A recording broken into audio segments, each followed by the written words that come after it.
Salam, hər vaxtınız xeyir olsun. Dərsimiz 11-ci mövzusu olan oduncaq və metal məmulatların bəzədilməsi mövzusudur.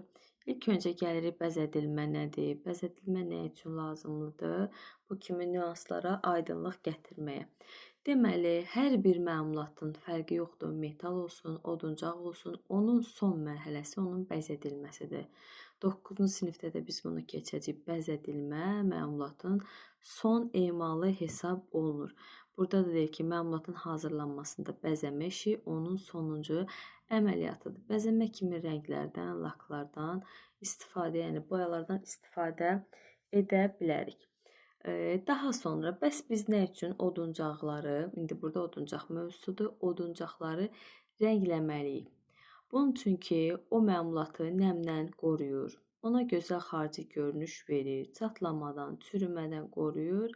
Bunun üçün də rənglənmədən, yəni ona xarici görünüş vermək üçün rənglərdən istifadə olunur. Hazır məmulat, yəni oduncaq məmulatı boya ilə rəngləmək olar. Bunun üçün boya tozları həlledicidə həll edilir. Həlledicilər iki cür olur. Təbii və süni. Deməli, nə oldu? Həlledicilər iki cür oldu. Təbii və süni. Təbii həlledicilər əlif, çətənə və kətan yağlardır. Çox yerlərdə görürsünüz, adları bir çox dərslərdə qarşımıza çıxır. Əlif, çətənə və kətan yağları təbiidir. Görürsünüz, təbii bitkilərdir. Təbii və süni olaraq yadda saxlayırıq.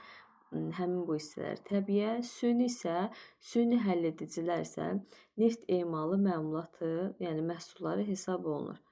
Süni deyən bunlar kimyəvi reaksiyalar nəticəsində alınmış paltarlar, koftalar, baxırsınız ki, adi onlar belə yananda sanki kapron kimi ərir, yəni alışıb yanmırlar.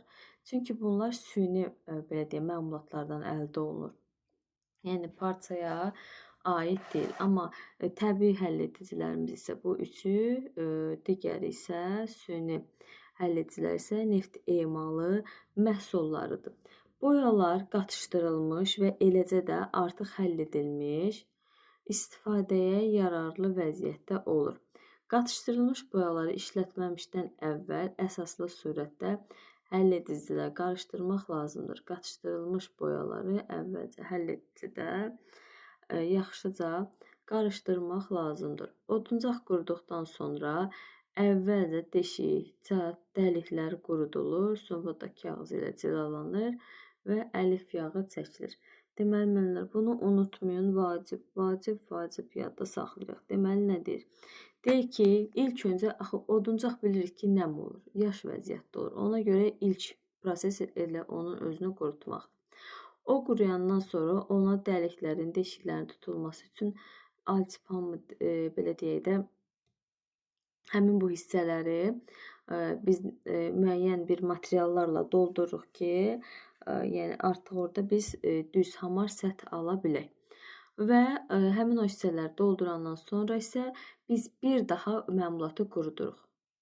Və sumbata kağızla cilalayır, sonda isə əlif yağı çəkirik ki, orada hər hansısa bir şeyimlər əmələ gəlməsin. İndi baxırıq buna, rənglənmiş səthin kəsiyinə. Yadda saxlayırıq. Birinci, bunu sanki biz öz, belə deyim də, boya deyəndə divardır. Məsələn, divara biz ilk öncə baxanda nəyi görürük? Divarın özündə material olaraq boyanı görürük. Bu sanki öz baxışından deyib bu ardıcıllığı. Amma əslində qalsa bu ardıcıllıq 4-dən 1-ə gəlməli idi. Yəni usta işi işləyəndə necə işləyir? Boyanı birbaşa çəkmir ki, onun altına suvaq vurur, üstündən onu düzləşdirir. İndi mən özüm bildiyim qədər deyim də cilalayır, ondan sonra üzərinə artıq boyanı çəkir. Amma bu kəsik səthdə sanki biz özümüz üzdən baxırıq ki, görək burada usta nə işi görüb. Birinci görürük, birinci nədir? Boyadır. İkinci nədir? Bütöv suvaq. Burada iki suvaq var. Biri yerli suvaqdır. Yerli suvaq yerə yaxın 4-dür. Yerli suvaq yerə yaxın 4-dür. Bəs digəri, üçüncü isə bir dənə burada astar var. Deməli, yerli suvaqdır, bütöv suvaq, astar və boya. Burada, baxın, yenə deyirəm, öndən baxarkən boya, yəni biz sanki öz gözümüzdən görürük. Boya 1, bütöv suvaq 2, hansı hissənin hansına da aid olduğuna mütləq baxın.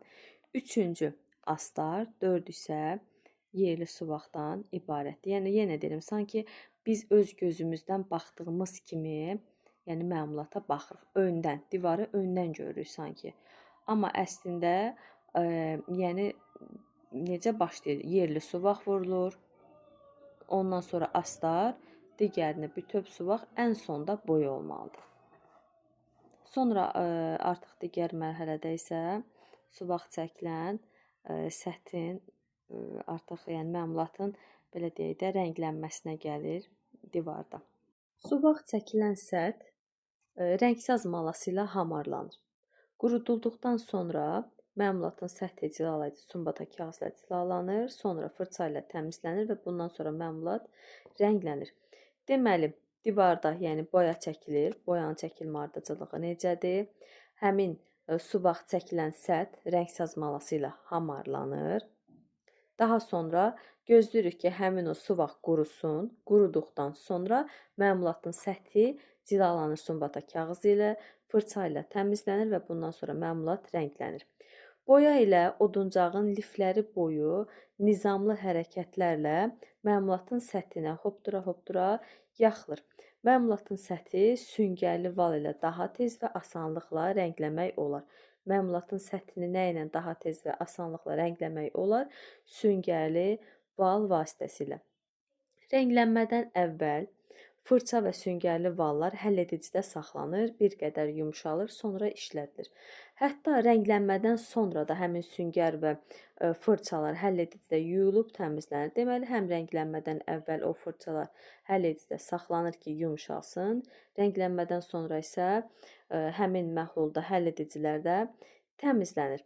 Sərt prokatda olan detalların bəzədilməsinə məmulatın səthinin məxməriyə və xırda zərrəcikli sumbata kağızı ilə son emalı, dekorativ və paslanmaya qarşı, koroziyaya qarşı örtmələrin yaxılması daxildir. Deməli, sərt prokatda olan detalların bəzədilməsində sonuncu mərhələ nədir? Məmulatın səthinin, baxın, məxməriyəyə, sadə yox, məxməriyəyə və xırda zərrəcikli cilalayıcı sumbata kağızı ilə emalı və bundan sonra həmin səthin üzərinə həm paslanmaya qarşı, həm də koroziyaya qarşı örtmələrin yaxılması daxildir. Bu, yəni nə istifadə oluna bilər bu örtmələr deyəndə? Metal məmulatlar, boya, emal, lak, nazik metal qat və s. bu kimi örtülərlə örtülür. Bu hissədə bunu bel kimi yadda saxlaya bilərik. Boya, emal, lak və nazik metal qatı belə deyək, bel sözündən yadda saxlaya bilərik. Bəs metal məmulatların səthinin qoruyucu təbəqə ilə, yəni oksid təbəqə ilə örtülməsi geniş tətbiq olunur. Hansı səthlərin, metal məmulatların səthinin qoruyucu oksid təbəqə ilə oksidləşmə də deyilir, örtülməsi geniş tətbiq olunur. Bunun üçün məmulat sobada qızdırılır və xüsusi qarışıqda soyudulur.